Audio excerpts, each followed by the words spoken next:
and he will throw. He's going for the bundle. He has Houston. Houston steps out of bounds. Houston inside Dallas territory to the 34-yard line, and I'll tell you, that's a gutsy call. Well, hello. Thank you so much for taking time out of your day to check out this video, and welcome to the Gridiron. And before I get started, I just want to say thank you so much for taking time to watch this video. I greatly appreciate it. So thank you. If you give it a thumbs up, or maybe leave a comment, or maybe share it or something, I so much appreciate it. Thank you once again. Well, the Kelvin Benjamin experiment is no mas. I was reading some articles. Sorry, I got my dog Randy here by my feet. It's a little tough to sit.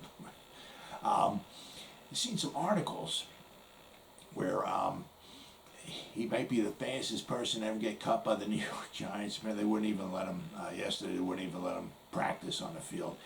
2 days ago, initially the first day, the 27th, the judge said during his press conference or whatever that the guys were taking physicals and they would maybe go to some meetings and stuff like that and all. But yesterday was the first time they hit the field, and pretty much as soon as Kelvin Benjamin hit the field, Joe Judge went over and talked to him, and they were chatting, and apparently Dave Gettleman was hustling up to meet him, and he was hustling so much he had a hat on.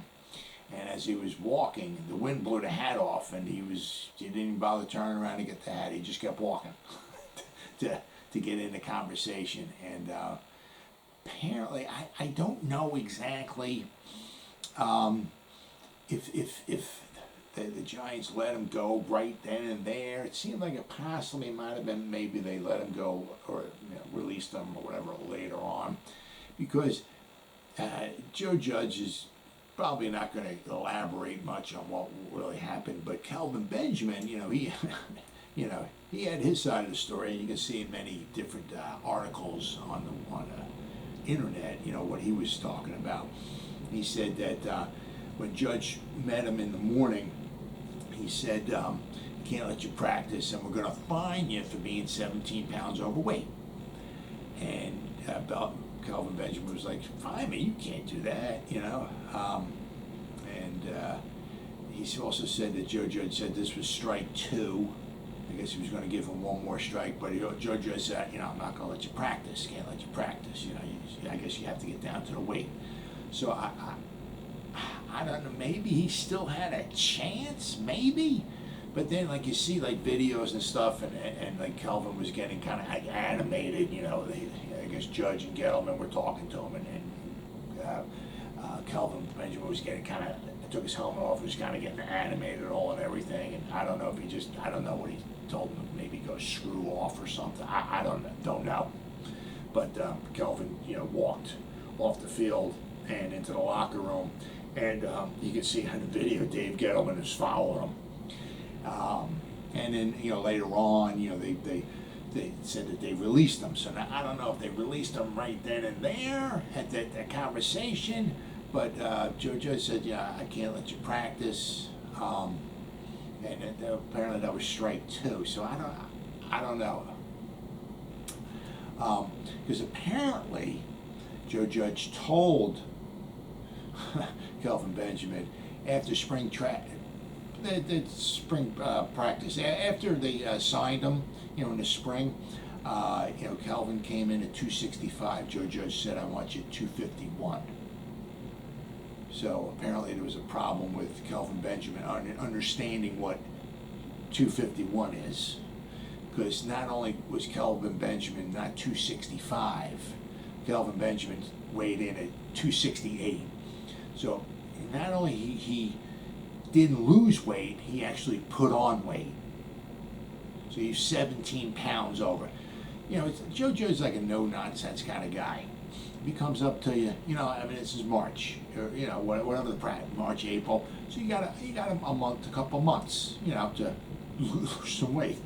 So if Joe Judge comes up to you, he's looking you in the eye. He's not looking down, looking up, looking around, looking at his wife. He's looking at you right here. He's looking right into your soul.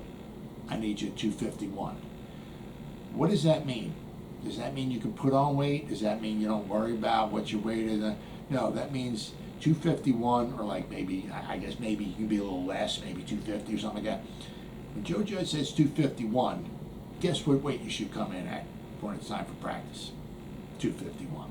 If you can't understand that, maybe you shouldn't be playing football at all. But also apparently too, like during when they had the spring, the mini camps or whatever during the springtime, there was apparently a few times where Joe Judge had to kind of like coach up Kelvin and maybe motivate him and stuff like that and all and everything. Maybe on a couple occasions. So he said that was like strike 2 apparently. So I guess strike 1 was during, is in the spring when he had to coach him up and all, motivate him to get him, get him going. And the strike 2 was he's being overweight. So apparently he might have had maybe one more strike coming to him, and then maybe Benjamin walked off the field. I don't know if we're ever going to find the exact details out, but Kelvin Benjamin isn't there anymore. I'm going to read this. This is off of Wikipedia. All right, so Kelvin, after articles I'm reading, said something like Joe Judge never liked him from the day one. He said Joe Judge, the Giants getting him was all a hoax. That's what Kelvin was saying. I said Joe Judge doesn't have what it takes to be a good coach. Joe Judge will never take a team to a championship.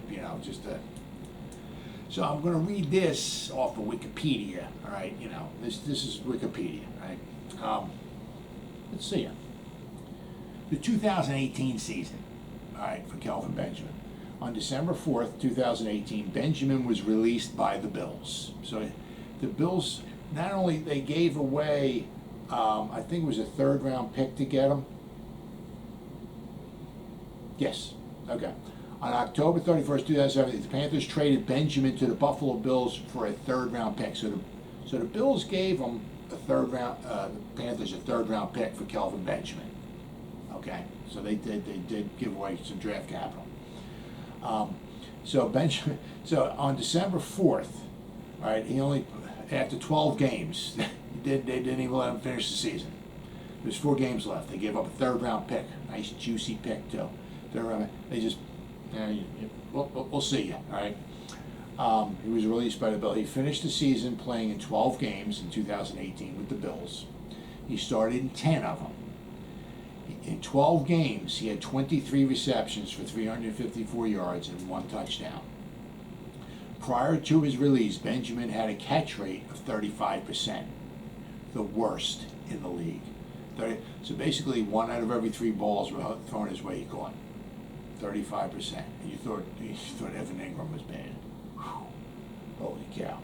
And it was also noted by fans and sports commentators that his effort had noticeably declined.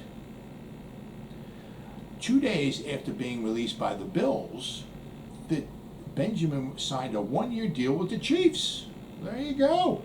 Benjamin made just 2 catches in 3 regular season games with the team and did not appear in their 2 playoff games. And after that, 2019, nothing. 2020, so after the Chiefs just let him go, nobody had any interest in him. So, I don't know if he thought he was going to, try to resurrect his career and have stuff given to him. I'm not really sure. I thought maybe just come in, whatever weight he wanted to come in at. It was just hunky-dory, and maybe catch a couple passes and make the team and make some, I'm not really exactly sure, but just from prior stuff I've read, so his attitude is just not very good. And, all the articles I'm reading online about the Giants releasing him just bad-mouthing, Joe Judge and the Giants, and it's a hoax and all that stuff. Sounds kind of typical of him. But, this is the NFL. Put your big boy pants on. Ain't nothing going to be given to you, pal. And when a coach tells you to come in at 251, if you're that stupid and you can't figure out what 251 is, don't even bother showing up. That's all I got to say for you. And he probably wasn't going to make the team anyway. They're trying to lose a tight end. We have like 8 or 9 tight ends on the roster. He wasn't going to, I kind of doubt if he was going to make the team. And certainly not with a bad attitude like that. So Kelvin Benjamin is bye-bye. And the other piece of bad, it's not horrible news, but, is that Rice and John is now on the COVID-19 reserve list, too. So now we got Josh Kalu, Rice and John, and Blake Martinez. Now, the thing is with those guys is Blake Martinez can be on COVID like 30 times in a row. And when he's finally off COVID, he'll be on the team. Come on in, Blake. We'd love to have you. With Josh Kalu and Rice and John, if you're struggling to make a team, you really want to make a team, right? You try to do everything in your power to get on the field. They need to be on the field. They need to be practicing. They need to be, being coached and learning and all this stuff. Not being able to do that is really hurting your chances. Now, I'm vaccinated, okay? And I'm not saying I'm right, and I'm not saying they're wrong. I ain't saying that, it's a personal choice. The only thing I am saying is that, if you need, if your livelihood is you're trying to become a football player, and you're kind of struggling to make a football team, you got to really try to do everything you possibly can to to get on the field and try to get a roster spot, So, you might want to, if they don't make it with the Giants, they might want to consider, maybe getting vaccinated, so maybe something like this doesn't happen to them again. That's all I'm saying. Those two guys have to be on the field. They need all the help they can get. And being on the COVID-19 reserve list is not a way about doing it. However, on the bright side, okay, the Giants brought in two guys that they're talking to, all right? One we might have heard of before, Cody Core, huh? I like that guy. He special teams. Not so much, on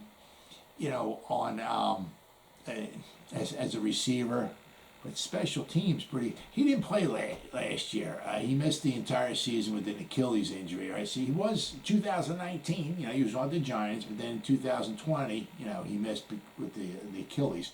So he's not really a Judge guy. He's more like a Gettleman guy because Gettleman got him in 2019. Right? Judge wasn't here. Cody Core was spent his first 3 years with Cincinnati. 2016, 17, 18, and in 2019 the Giants got him, and then he missed last year. But they brought him in. All right. He was with the Giants, I said, in 2019, and he did a very, very good job as a gunner on special teams. Something that they could have upgraded last year. The gunner last year was a little weak. So somebody like Cody Core could help out immensely. The thing is that, he'll probably specifically be one of like a Nate Ebner, something like that, guys that are on the team, take up a roster, if we sign him. He'll be, special team / one of the wide receivers that we have. So he's going to take up a roster spot and pretty much specifically be a special teamer, if we sign him, of course. Now, in 2019, when he was with the Giants, his special teams grade, Pro Football Focus, right, was a 76.7. So he's very, very good on special teams. He's not much as far as receiving.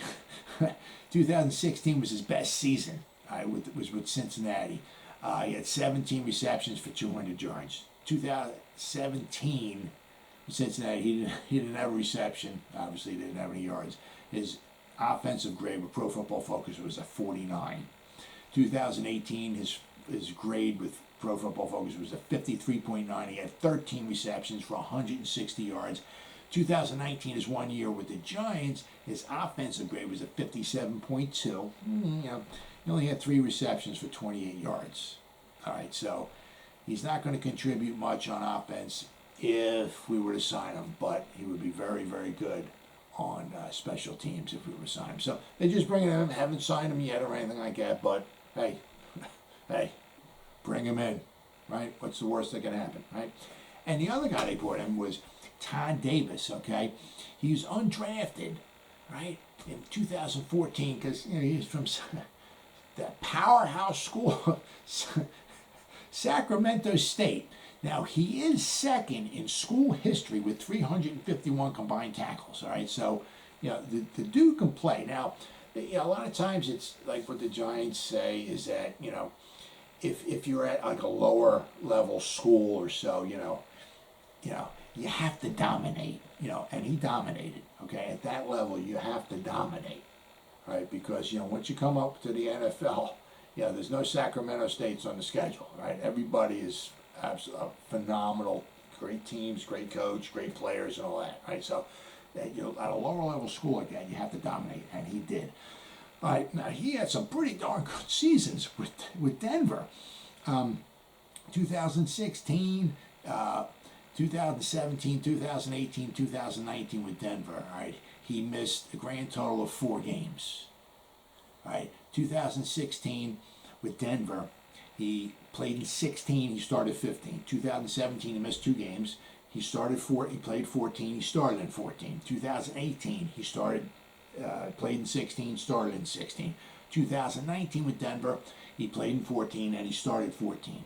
Okay, so basically all his time with Denver, from 2016 to 2019. All right, he was drafted in 2004. His first year or two, he wasn't playing much. All right, but once 2016 came around, he started really taking off.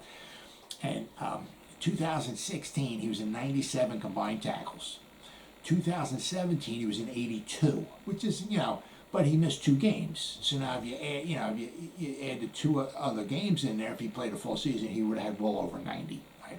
2018, he was in on 114 combined tackles. But the beauty of 2019, he was in on 134 combined tackles, and he missed 2 games. He would be like Blake Martinez area numbers if he played in all 16 games.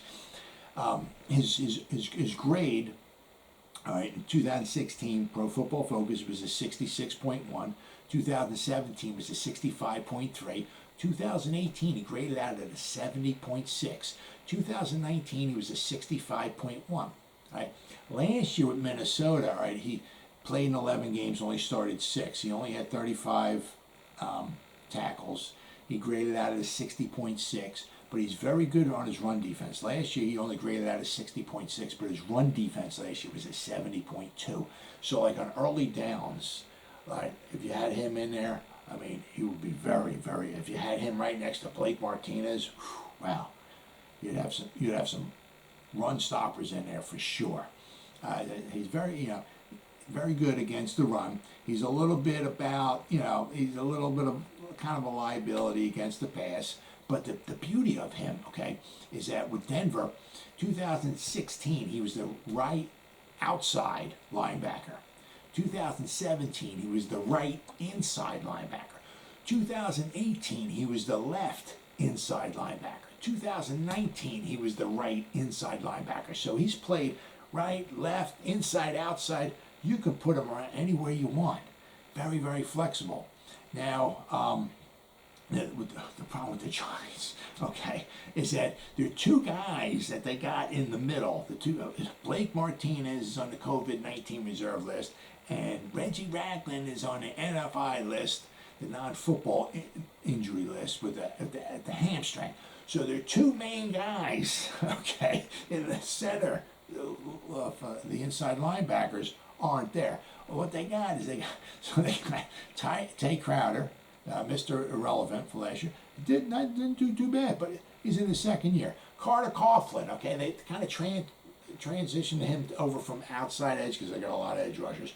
And in the spring, I think they were moving him into the inside a little bit to see how he could do. They got him there too, but he's only in his 2nd year. Then you got T.J. Brunson. He's only in his 2nd year. Then you got Devontae Downs. So I mean, the 4 guys that I was reading, about, there's not a lot of experience there. All right. So if you could wind up somehow getting Todd Davis, he's got some experience and he can ball out. So they got him in. All right. He signed last year. He signed with Minnesota for a 1-year deal. And it was less than $1 million. And for some reason, Minnesota didn't re-sign him. So he's on the open market. So the Giants brought him in. You hate seeing injuries being good, but, kind of maybe opened their eyes up maybe a little bit because Blake and Reggie Ragland on the field, it's like, oh, we need some experience in here. And they looked around, and Todd Davis, I'll tell you what, 2018, 114 combined tackles. 2019, 134 combined tackles in 14 games. I mean, boy, I hope that. And last year he played for under $1 million. Wow. I mean, bring him in, see what he can do, right? What's the worst that can happen? But so there was some good and there was some bad. As far as I know, nobody got added to the injury list. But yesterday was only the first day on the field, and there's plenty more days to come. So unfortunately, when there's practice, there'll be injuries, and I'll be here to report it when I find them out. Well, as always, guys, thank you so much for taking time out of your day to check out this video. You guys stay safe out there, and go Giants! Woo!